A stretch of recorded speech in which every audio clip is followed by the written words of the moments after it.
이 지난주에 대한민국 그리고 일본 각각 그 대표팀이 그 평가전이 있었다고 합니다. 혹시 보신 분 있으실지 모르겠는데 저는 사실 스포츠를 전혀 거의 안 봅니다. 올림픽도 안 보고 월드컵도 안 볼 정도로 별로 이 스포츠에 큰 관심이 없는 편이에요. 그렇다고 운동하기 싫어하는 건 아니에요. 사람들이 보면 좀 몸이 뚱뚱하면 운동 안 좋아하는 줄 알았는데 운동은 좋아하는데 네, 이렇게 관람하는 걸 별로 좋아하지는 않습니다. 대한민국은 피파 랭킹 96위인 팔레스타인과 경기를 했는데 시합 결과가 뭐냐면 0대 0으로 비겼대요. 96위랑 경기를 했는데 0대 0이었다고 합니다. 일본은 중국과 시합을 했는데 중국이 잘하는 편은 아니지만 뭐 그래도 실력이 많이 올라왔었다고 하지 않습니까? 일본은 중국을 몇 대 몇으로 이겼냐면 7대 0으로 이긴 거예요. 그러니까 그 결과를 보고 한국 축구 팬들이 지금 난리가 난 상태입니다. 한국은 96이랑 해서 0대 0이 되었고 일본은 중국이랑 했는데도 7대 0이라는 소식을 듣고서는 지금 굉장히 속상해하고 막 힘들어하고 있다고 제가 스포츠 경기는 안 봐도 뉴스는 보는데 뉴스에서 그러더라고요. 이와 관련된 기사를 보면서 대한민국의 경기 결과도 결과이지만 팬들이 화가 난 이유가 뭔가 찾아봤더니 최근 한국 축구 협회에 대한 실망 때문이라고 합니다. 그러니까 경기 결과가 문제가 아니라 지금 협회 때문에 화가 난다, 속상하다고 하는 기사가 많이 있더라고요. 경기 중에 전광판에 협회 지도자나 아니면 관련된 사람의 사진이나 영상이 나오면 어떻게 했냐면 우 하면서 야유를 했다고 해요. 그리고 원래 부르던 응원가가 있잖아요. 뭐 대한민국 짝짝짝짝짝 지금 벌써 20년 넘게 그 응원을 하고 있는데 이번에는 암흑에 나가 이게 응원 구호였대요. 네. 아니 실명을 이렇게 얘기하는 예. 네 실명을 이렇게 얘기하시는 우리 용기 있으신 우리 제 친구입니다. 예, 있는데요. 예, 그분 맞습니다. 그분과 또 그 지도자 암흑의 분이 나오면 막 야유를 하고 난리가 났던 거예요. 평소에는 막 대한민국 뭐 이렇게 필승 막 이렇게 현수막을 걸어놨었는데 이번에는 그 현수막을 뒤집어서 붙이고 다른 현수막에는 다 지도자 협회에 대한 비난 글들을 현수막으로 걸었다고 하더라고요. 국민들이 한국 축구 특별히 대표팀을 사랑하는 것을 여러분들도 잘 알고 계실 것입니다. 스포츠에 전혀 관심이 없는 저마저도 옛날에 그 우리나라 인천에 축구 전용 경기장이 생기기 전에 이 문학 경기장 앞이 원래 막 그냥 휑했었어요. 공원도 없고 막 흙먼지 날리던 그때에 그 흙먼지 속에서 막 대한민국을 외치고 빨간 티셔츠 입고 막 응원을 했던 기억이 납니다. 그때는 막 진짜 이게 뭔가 나라를 살리는 길인 것 같다. 막 광장이나 시청 앞에 나가서 굉장히 응원을 했고 지금도 그 열기가 과거에 비해서는 좀 줄어들었지만 마음속으로는 이 팀이 나의 어떤 분신같이 나의 또 다른 어떤 자아인 것처럼 생각할 정도로 굉장히 다 좋아하죠. 텔레비전에서 막 골 한 번 넣으면 어떻게 되나요? 동네가 막 난리가 나는 거예요. 막 아파트에서 와! 막 하고 막 이런 소리가 날 만큼 굉장히 우리는 축구를 좋아합니다. 그런데 왜 지금 특히 이번 월드컵을 준비하면서 왜 사람들이 축구에 대해서 계속 실망을 하는 걸까요? 제가 전문가가 아니라서 단언할 수 없지만 기사를 보면은 한국 축구를 이끄는 지도자가 지도자답지 못하기 때문이라고 말을 합니다. 이끌어야 할 사람이 제대로 하지 못하기 때문인 것이죠. 사람을 세우고 등용을 할 때 우리는 어떻게 세워지기를 소망합니까? 대중들이 바라는 것은 공정함 가운데 사람이 세워지기를 원하는 것입니다. 어느 출신이라서 뽑고 아는 사람이라서 뽑고 지인이라거나 어느 대학 출신이라거나 나와 친한 사이 아니면 이번에 뭐 연봉이 얼마이기 때문에 라고 생각을 한다면 당연히 실망할 수밖에 없는데 지금 사회에서 그들을 봤을 때 비춰지는 모습이 그와 같다라고 보는 것이죠. 어떤 권력가가 가진 자신의 취향과 자신의 개인적인 견해로 지금 축구가 협회가 운영된다고 사람들을 봤던 것입니다. 여러분 다시 말하지만 저는 축구 잘 몰라요. 잘 모릅니다. 잘 모르지만 스포츠를 잘 알지는 못하지만 그래서 왈가왈부를 할 수 없는 위치일지도 모르겠지만 국민들의 눈에는 현재 지도자들이 그렇게 하는 것으로 보이고 비춰지고 있는 상태고 그래서 더 이상 지지할 수, 응원할 수 없게 된 것이죠. 여러분 이게 어디 축구뿐이겠습니까? 각 분야의 지도자는 지도자다워야 하는 것이죠. 앞에 선 사람은 바른 길로 사람들을 이끌어야 하는 것입니다. 자신의 이득이 아닌 국민을 먼저 생각해야 하는 것이고 내 소속이 아닌 서로 여러 사람들이 정말 어떠한 가치를 추구해야 되는 것이고 공정한 절차를 통해서 이끌 수 있는 사람이 세워져야 하는 것이죠. 그래야 다시 서로를 응원하고 함께 힘을 보태는 축구, 그런 대한민국 사회가 될 줄 믿습니다. 우리는 지난주 요한복음 10장을 함께 나누면서 예수님이 누구신지를 아는 것만큼이나 무엇을 알아야 한다고 했죠? 내가 누구인지를 알아야 되고 내가 누구인지를 알았다면 무엇을 해야 하는지를 알아야 한다라는 이야기를 나눴습니다. 내가 누구인지 그리고 어떻게 행동해야 하는지. 그리고 성경은 우리의 정체성에 관해서 무엇이라고 나와 있냐면 나와 우리 공동체가 양과 같다라고 설명하고 있어요. 양은 어떤 존재라고 했습니까? 우리가 흔히 생각하는 하얗고 뽀얗고 토실토실한 귀여운 양이 아니라 성경이 말하는 양은 미련한 동물을 대표한다라고 했었습니다. 자신의 길을 찾지 못하는 존재예요. 길을 찾지 못하다 보니 먹이를 먹어야 하는데 먹이도 제대로 찾지 못하기도 하고 또한 자신을 보호할 힘과 능력이 없기 때문에 어떠한 맹수가 와서 공격을 했을 때 그것을 방어할 수 없는 연약한 존재가 바로 양이다라고 했었어요. 그러니 우리는 양으로서 무엇을 하고 어떻게 행동해야 된다고 했습니까? 한번 같이 고백해 볼까요? 목자의 음성에 귀를 기울여야 합니다. 목자의 음성에 귀를 기울여야 합니다. 여러분, 우리는 양과 같아서 무엇을 지금 이제부터 하고 살아야 하느냐? 목자의 음성에 귀를 기울이며 살아가야 하는 것이죠. 편안히 쉴 수 있는 양의 우리가 있는데 우리가 그것을 찾아가지 못하는 것입니다. 그러니 그것의 위치를 알고 있는 목자의 음성에 따라야 하는 것이죠. 우리는 꼴을 먹고 풀을 먹고 자라야 되는데 그것을 어디 가서 어떻게 먹어야 하는지 모르기 때문에 양의 목자의 음성을 듣고 그것을 따라가야 하는 것이죠. 우리는 위험과 어려움이 나타났을 때 그것을 해결할 방법을 알지 못하기 때문에 그 해결 방법이 알고 있는 목자의 음성에 귀를 기울이고 그 음성을 따라 살아가야 하는 것입니다. 그런데 여기서 중요한 것이 있어요. 정말 중요한 거. 이거 놓치면 안 됩니다. 여러분. 우리가 양이고 목자의 음성을 들어야 한다고 했는데 그렇다면 목자는 누구일까요? 목자가 누구죠?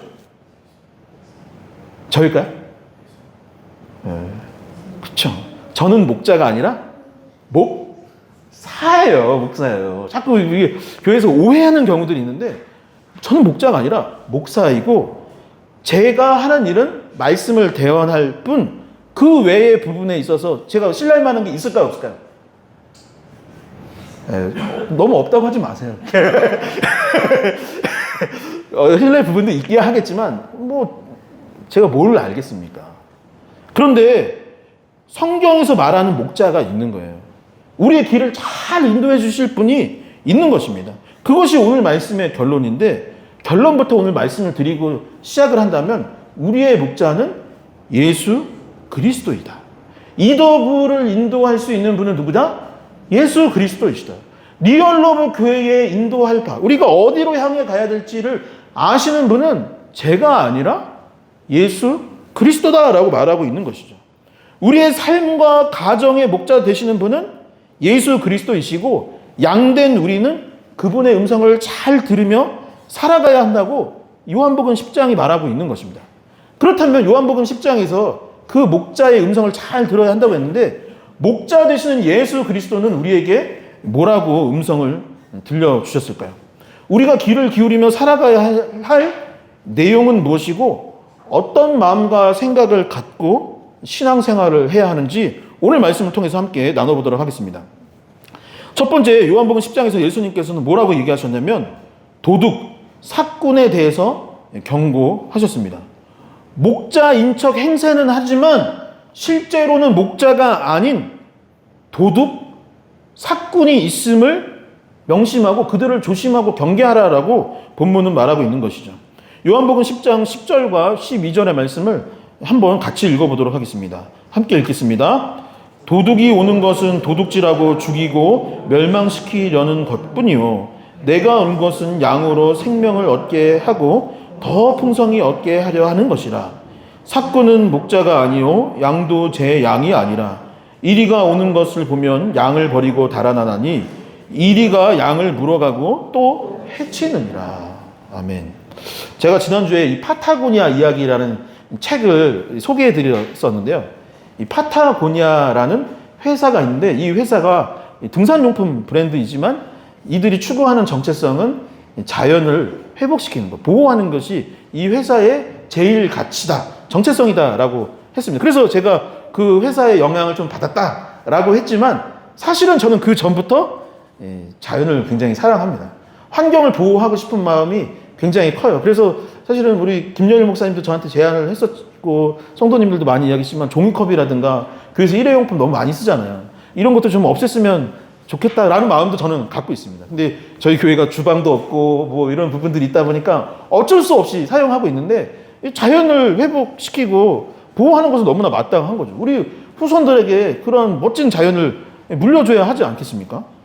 그래서 저는 자연을 굉장히 좋아하는 가운데 왜 좋아하는가 생각을 해보면 제가 어렸을 때 이제 자라난 곳이 산 밑에였어요. 우리 교회에서도 보이는 저 뒷산, 저 산 밑에서 우리가 이제 자랐습니다. 친구들이랑 같이 자랐는데 어렸을 때 거기서 비비탄 총싸움도 하고 또 옛날엔 삐라라는 게 있었어요. 삐라. 그 삐라 주워가지고 형광펜이랑 바꾸려고 막 그 산을 그 보물찾기 하듯이 다녔던 기억이 납니다. 그리고 저는 만약에 지금도 목사를 안 한다면 저는 무엇을 하고 싶냐라고 하면 동물원에서 일하고 싶어요. 정점인 줄 알았죠? 동물원에서 일을 하고 싶어요. 왜냐면 강아지 너무 좋아합니다. 지금도 유튜브 볼 때 저는 밤에 뭘 보냐면 강아지 이렇게 유튜브를 봐요. 강아지나 동물농장 이런 거 좋아합니다. 스포츠는 안 봐도 동물 이런 거는 꼭 볼 정도로 동물을 너무 좋아합니다.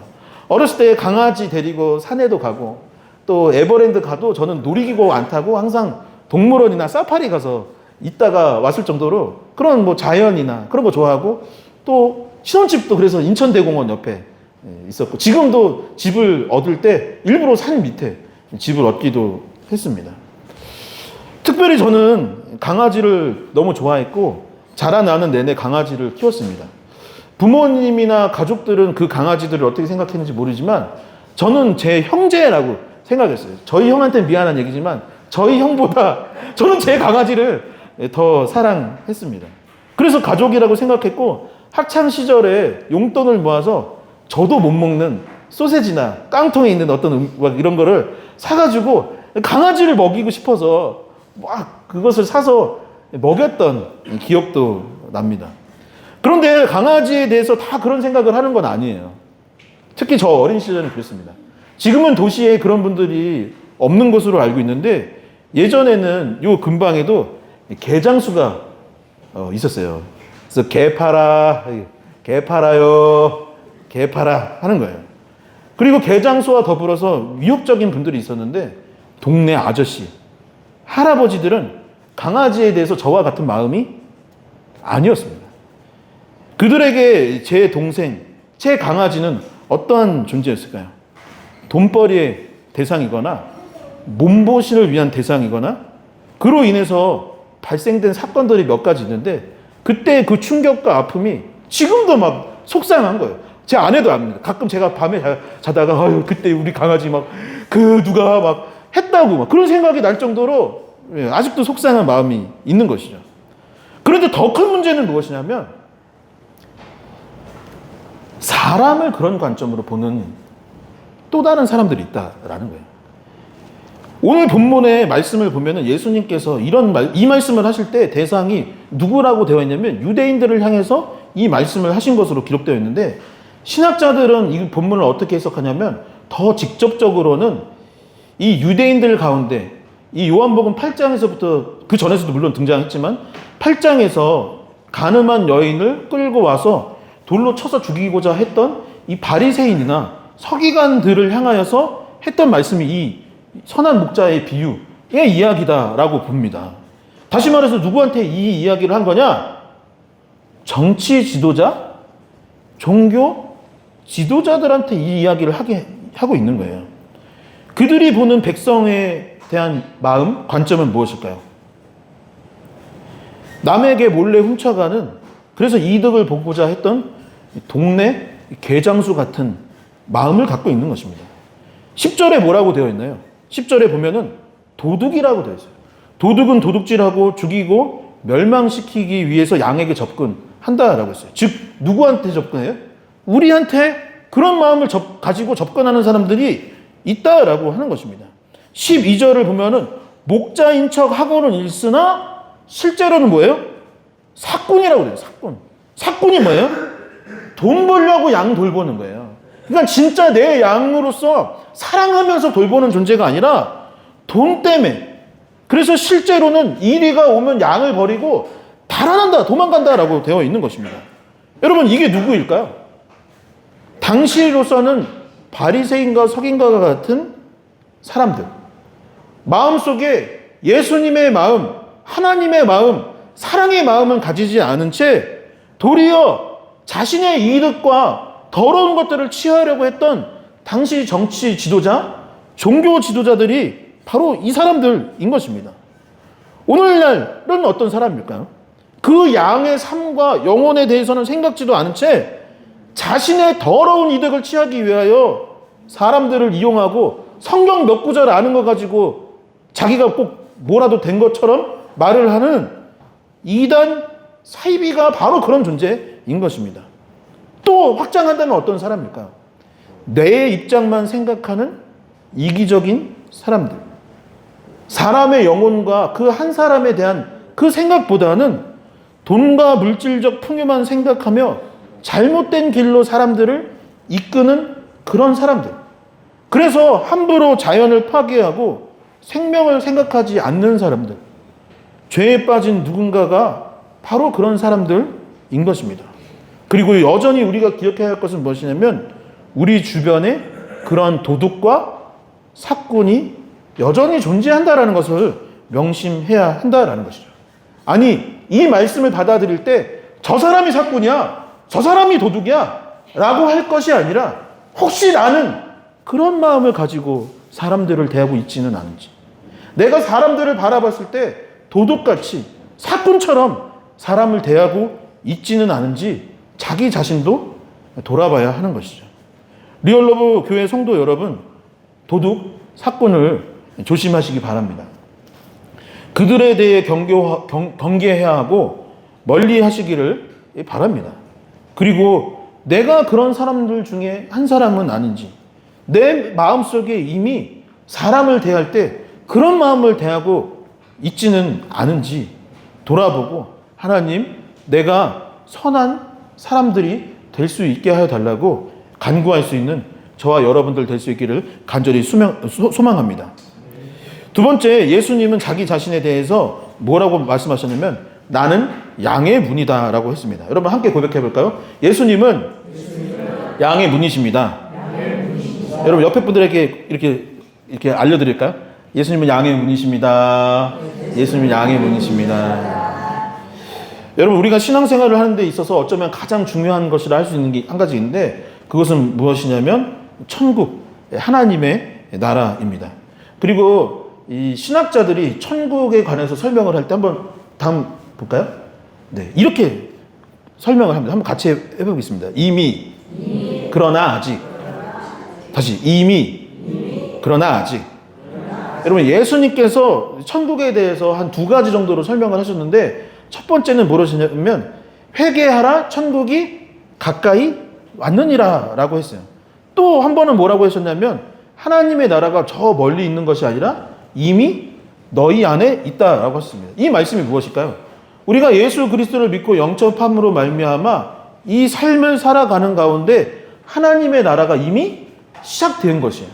내가 죽음을 맞이하고 그래서 가는 천국도 있지만 지금 이 세상 가운데 하나님과 동행하고 하나님의 말씀을 따름으로 말미암아 이미 하나님의 나라가 시작된 거예요.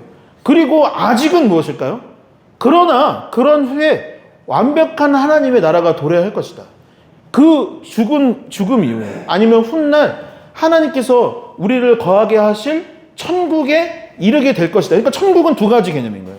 이미 이곳에 내 삶에 시작된 하나님의 나라, 그리고 우리가 결과적으로 완성하게 될 하나님의 나라가 있는 것입니다.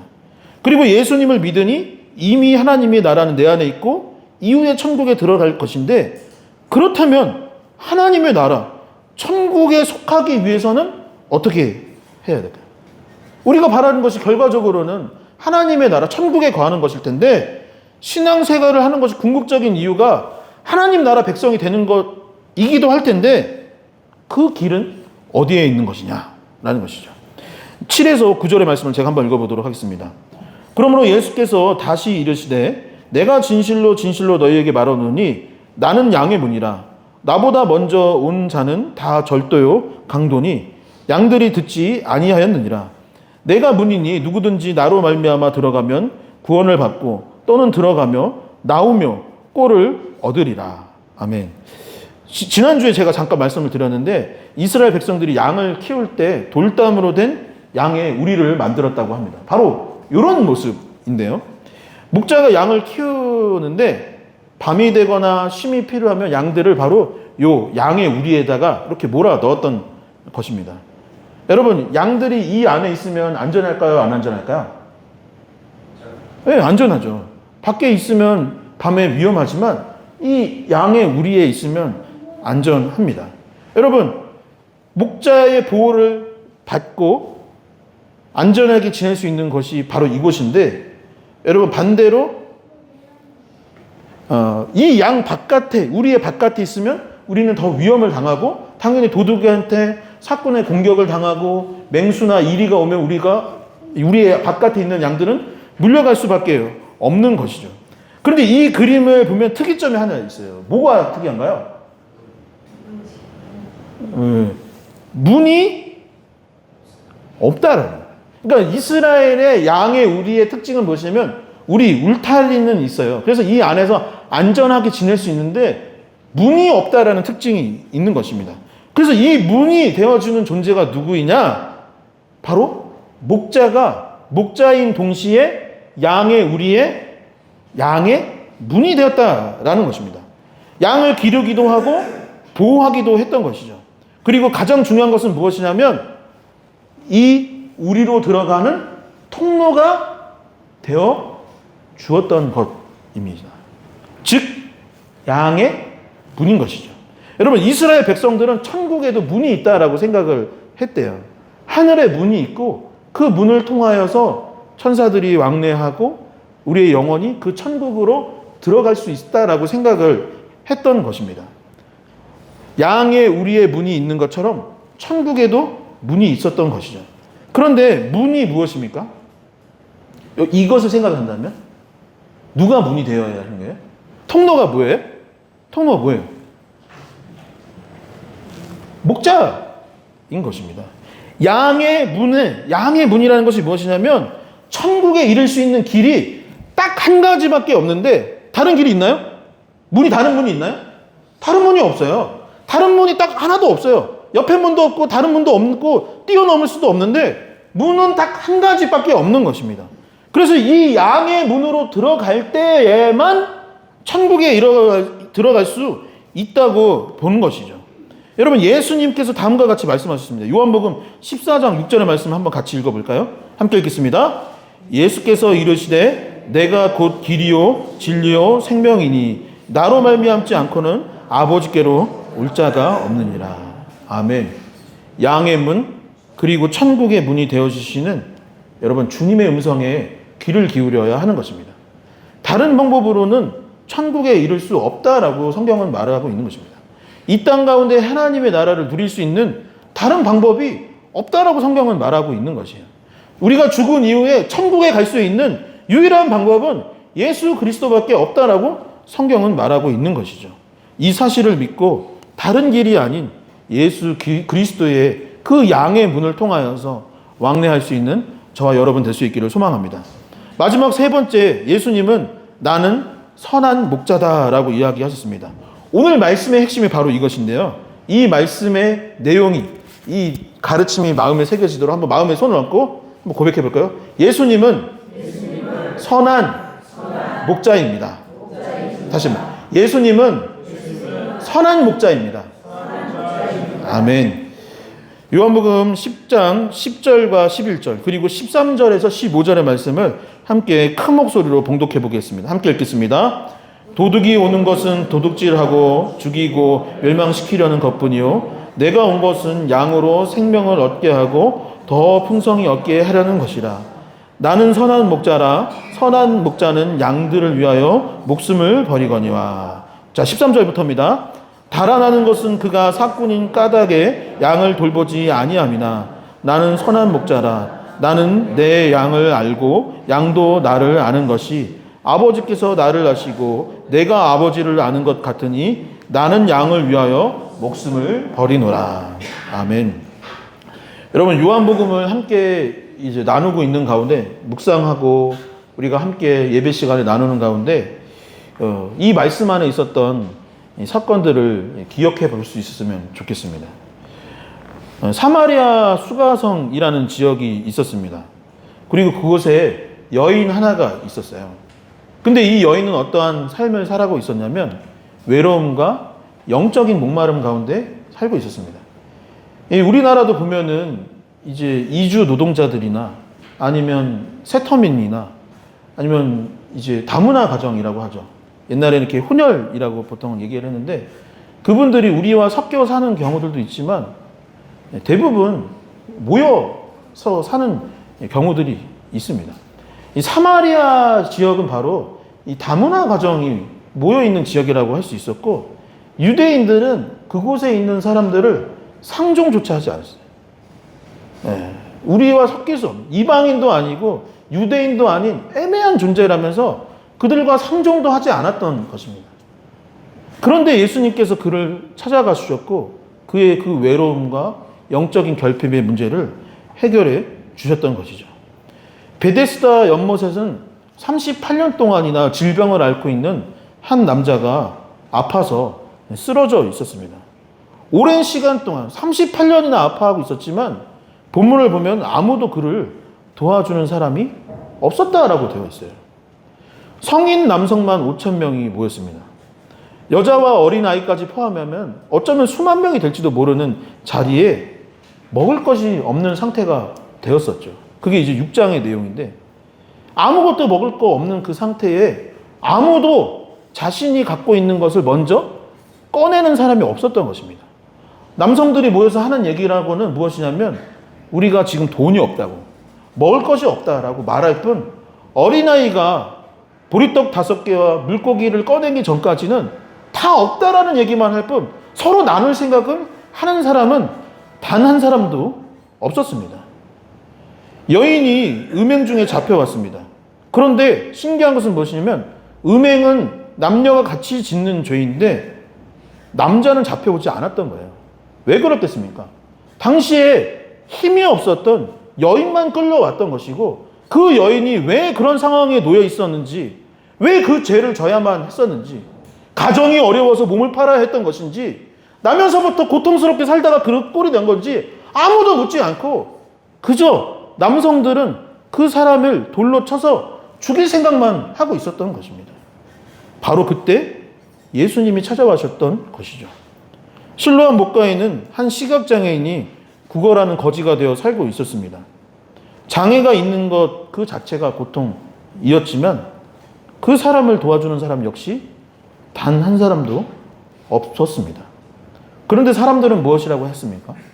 그 사람이 장애가 있는 이유가 무엇인지 그것에만 관심이 있었어요.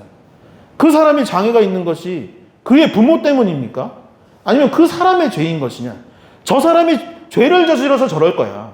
그 부모가 뭔가를 잘못해서 저렇게 된 걸 거야. 저 지경에 있는 것일 거야. 라고 비난만 했었지 사람들은 그 사람을 어떻게 도와줄 건지, 어떻게 고쳐줄 것인지, 어떤 좋은 길로 이끌 것인지에는 전혀 관심이 없었던 것이죠.